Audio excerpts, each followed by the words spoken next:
विशेष आज यो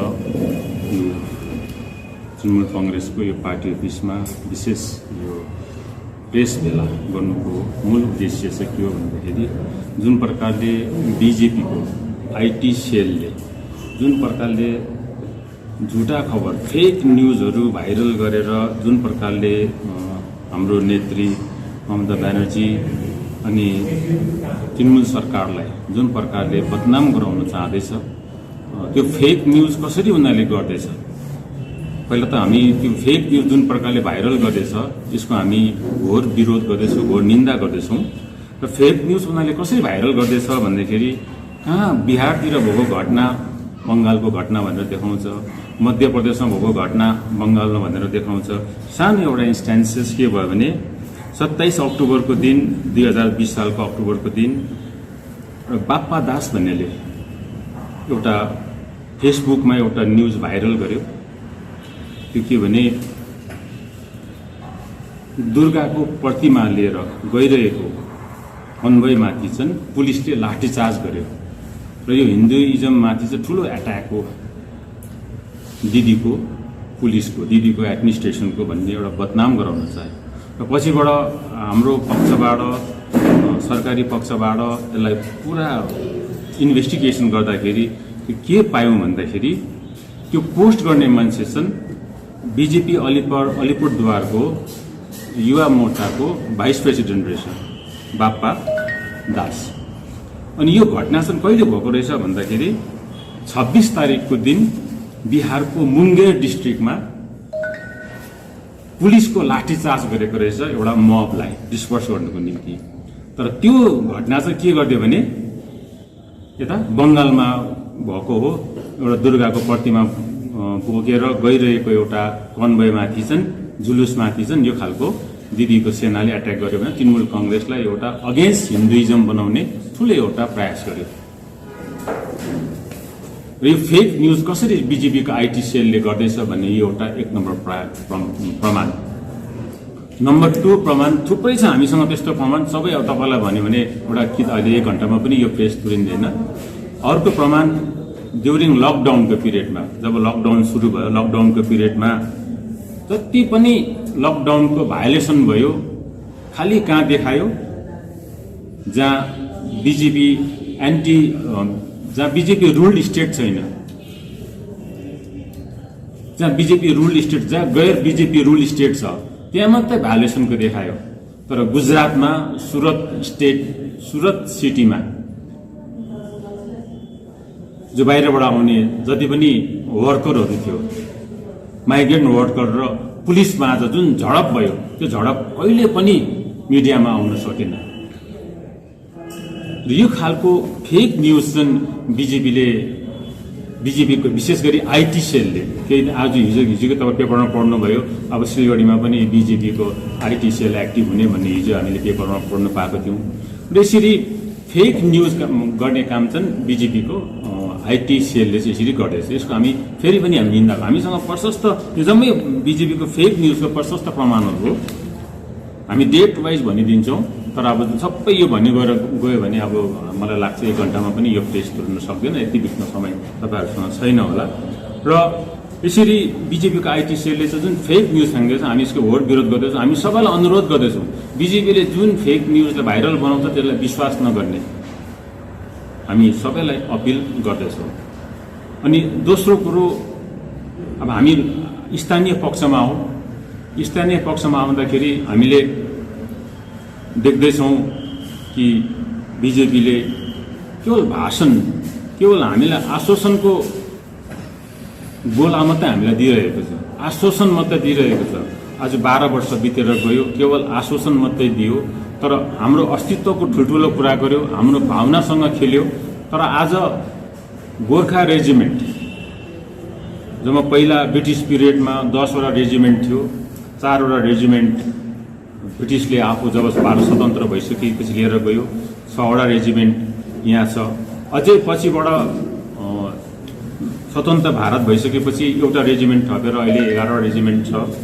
र अब यो रेजिमेन्ट चाहिँ गोर्खा रेजिमेन्ट जब हामी गोर्खाको अस्तित्वको कुरा गर्छौँ भारतमा, जब गोर्खाको उपस्थितिको कुरा हुन्छ राष्ट्रिय स्तरमा, जब गोर्खाको योगदानको कुरा हुन्छ राष्ट्र निर्माण अनि राष्ट्रको सुरक्षाको हिसाबमा जहिले पनि गोर्खा रेजिमेन्टलाई हामी सम्बोधन गर्ने गर्छौँ, गोर्खा रेजिमेन्टलाई हामी देखाउने गर्छौँ।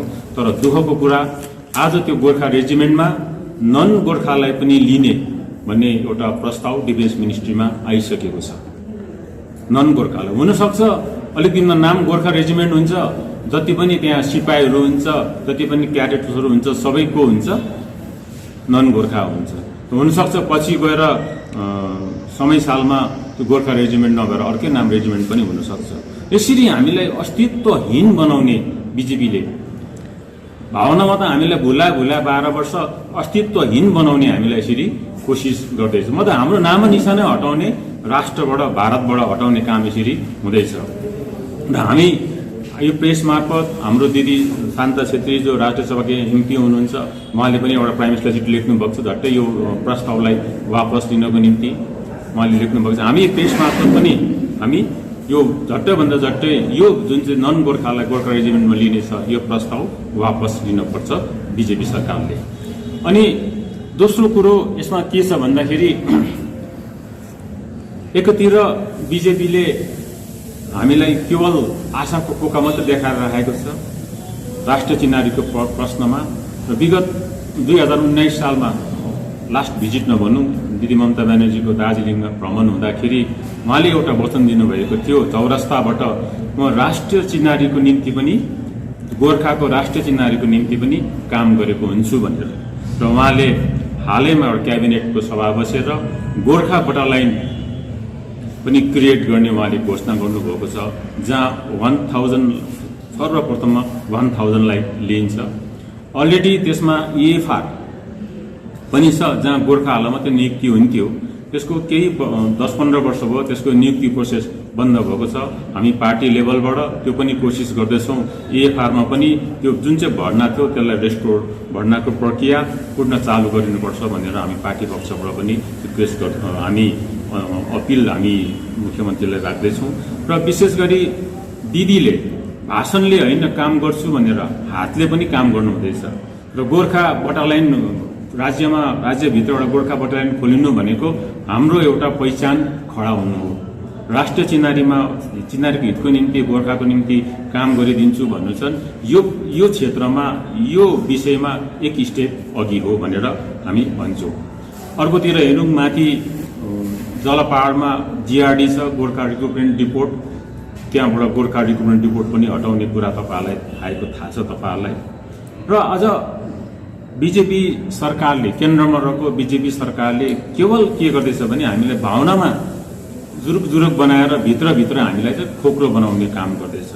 आजसम्म पनि यहाँको स्थानीय MP जसले गोर्खाको चिनारीको निम्ति काम गर्छु भनेर उहाँको भोट बटुलेका थिए, तर आजसम्म यो गोर्खा रेजिमेन्टमा नन गोर्खालाई नियुक्ति विषय रिक्रुटमेन्ट विषय लिएर आजसम्म एक शब्द नबोल्नु यो ठुलो गोर्खा जातिमाथि धोका भन्छ, विश्वासघात हो।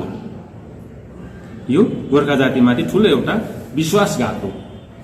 गोर्खा रिक्रुटमेन्ट रिपोर्ट हटेर यहाँबाट जाने प्रस्तावलाई केही विरोध नगर्नु ठुलो एउटा विश्वासघात हो। आज यो गोर्खा नन गोर्खालाई लिने कुरा हुँदैछ जुन गोर्खा रेजिमेन्टमा, यो ठुलो विश्वासघात हो। हाम्रो MP राजु विष्टज्यू एक शब्द नबोल्नु।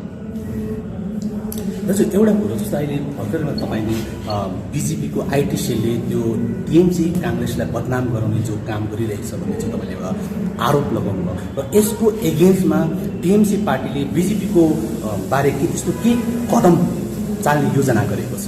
अब यसमा थुप्रै उयोहरू छ, अब कानुनी कारवाहीहरू कुरा थुप्रै छ। जस्तै अब यो अघि मैले भने 27 तारिकको घटनाको कुरा भने मैले 27 अक्टोबरको घटना, 26 तारिक जुन चाहिँ घटना भयो मुङ्गेर सिटी बिहारमा, त्यहाँको घटनालाई लिएर यहाँको त्यो बङ्गालसँग जोडेर बदनामी गराउने काम गर्यो।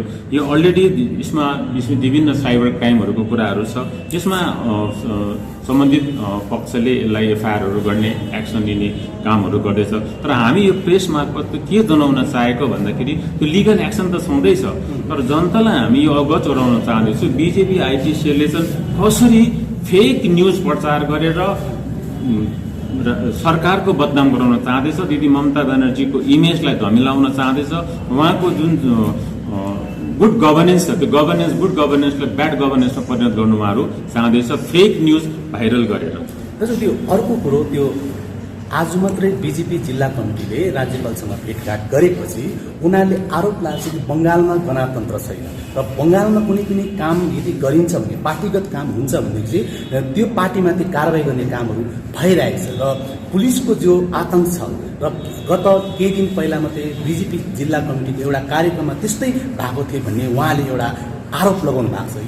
यो माथि तपाईँहरूको के छ? किनभने अब तपाईँले बिजेपीको आइटी सेललाई त लगाउनु भयो आरोप, तर बिजेपीले तपाईँहरूमाथि पनि यसरी आरोप लगाइरहेको छ। हेर्नुहोस्, आरोप उनीहरूले त्यो आरोप लाउने काम हो।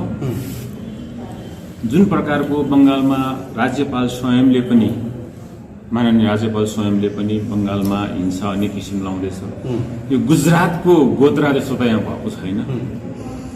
उहाँले केवल एलिगेसन लाउने काम हुँदैछ।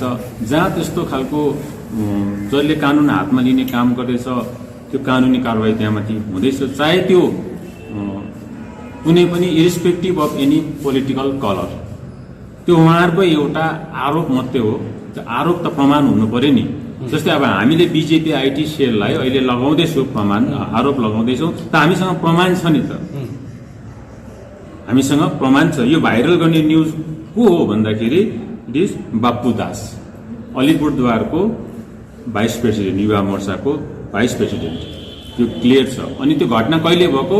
26 तारिक बिहारको मुंगेर सिटीमा भएको। 27 तारिक कहाँ ल्याएर जोड्दैछ? बङ्गालमा ल्याएर जोड्दैछ। दाजु तपाईँले अर्को कुरो भन्नुभयो, त्यो ममता ब्यानर्जी जो हाम्रो सिएम हुनुहुन्छ, उहाँले गोर्खाको जातीय परिचयको बारेमा म काम गर्छु भन्ने जो उहाँले एउटा एसुरेन्स दिनुभएको थियो, जो तपाईँले भर्खरै मात्र भन्नुभयो, त्यसकै आधारमा गोर्खा बटालियन खोल्यो भन्ने जो तपाईँले एउटा दावी गर्नुहुन्छ अहिले है, र यो कुरो केही दिन पहिला भएको पनि कुरो। तर यो गोर्खा बटालियन त योभन्दा पहिला पनि थियो कि यो गोर्खा बटालियन नै गोर्खाको जातीय चिनारी हो त तपाईँको दृष्टिकोण? होइन, गोर्खा बटालियन मतलब विभिन्न चिजहरू छ नि। जस्तै हामी जिडिएनएस देखाउँछौँ नि, जिडिएनएस देखाउँछौँ, हाम्रो उपस्थिति देखाउँछौँ नि त हामीले। त यो चिजहरूले चाहिँ हाम्रो एउटा एक स्टेप अहेड। दाजु होइन, मैले तपाईँसँग जान्नु चाहेको कुरो, दार्जिलिङको धेरै पोलिटिकल पार्टीहरूले भन्दैछ छुट्टै राज्य गोर्खाल्यान्ड मात्रै गोर्खाको जातीय परिचय हो र यसले मात्रै गोर्खाहरूलाई जातीय सुरक्षाका साथै राजनीतिक सुरक्षाको अधिकार पनि दिन सक्छ भन्ने उहाँहरूको भनाइ छ। टिएमसी, हिल टिएमसीको दृष्टिकोणमा छुट्टै राज्य गोर्खाल्यान्डले मात्रै जातीय परिचय दिनु सक्छ भन्ने के तपाईँलाई यो भान हुन्छ? थुप्रै कुराहरू छ। अब हिजो अस्ति जब 86 को एजिटेसन भयो, त्यति बेला पनि यही नारा गुन्जियो कि गोर्खाल्यान्ड, छुट्टै राज्य गोर्खाल्यान्ड भने हाम्रो राष्ट्रिय चिनारी बनिन्छ भनेर।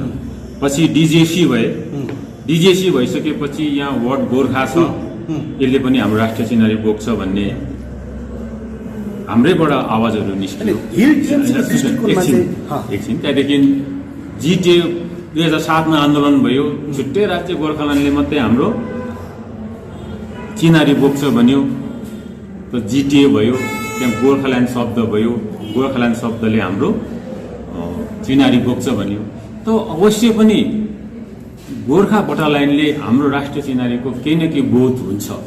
गोर्खा बटालियनले जब हामी राष्ट्रिय स्तरमा कुरा गर्छौँ गोर्खाको, अलवेज हामी we refer to Gorkha regiment, Gorkha regiment. आज बङ्गालमा छुट्टै एउटा गोर्खा रेजिमेन्ट हुँदाखेरि कि हामी गोर्खाको चिनारी त बोध हुनु अवश्य हुन्छ। त्यसले काम गर्छ। त्यसले तपाईँसँग जान्नु चाहेको कुरो, जो ममता दिदीले भनेको थियो गोर्खाको जातीय परिचयको निम्ति म काम गर्छु भनेर, अनि यो टिएमसीको दृष्टिकोणमा यो के हुन सक्छ? त मैले अब नि यो स्टेप फरवर्ड हो, स्टेप अहेड हो। गोर्खाको राष्ट्रिय चिनारीमा जुन हिसाबले उहाँले काम गर्छु भनेको छ, यो एक कदम अघि हो। अच्छा, त उहाँले एक कदम अघि गएको हो। हिल टिएमसीको दृष्टिकोणमा छुट्टै राज्य गोर्खाल्यान्डको प्रति के कस्तो यो चाहिँ अब यो विषय वस्तु नै अर्को हो। यो विषयवस्तुलाई यसमा नजोडौँ। यसमा समयमा आउँदाखेरि यो विषय लिएर तर्क वितर्क गर्नुको लागि पनि हामी पार्टी पक्ष हामी तयारी छौँ यो विषय लिएर। किनभने यहाँ अब कुरामा भाइले कुरा निकालिहाल्यो। 2007 सालमा बृहत आन्दोलन भयो। त्यो बृहत आन्दोलनमा थुप्रै दिग्गजहरू थिए। त्यो 2007 को आन्दोलनमा हाम्रो रिटायर्ड आइएएसहरू थिए, जति भएको सोसल साइन्टिस्टहरू भेला भएका थिए उहाँ त्यो आन्दोलनमा। वाइ गोर्खाल्यान्ड भन्ने पुस्तिकासम्म निकालेका थिए। 2011 सालमा एकर्ड भयो, जिटिए भयो। 2017 पछि एउटा गोर्खाल्यान्ड नेसनल कमिटी पनि गठन भयो।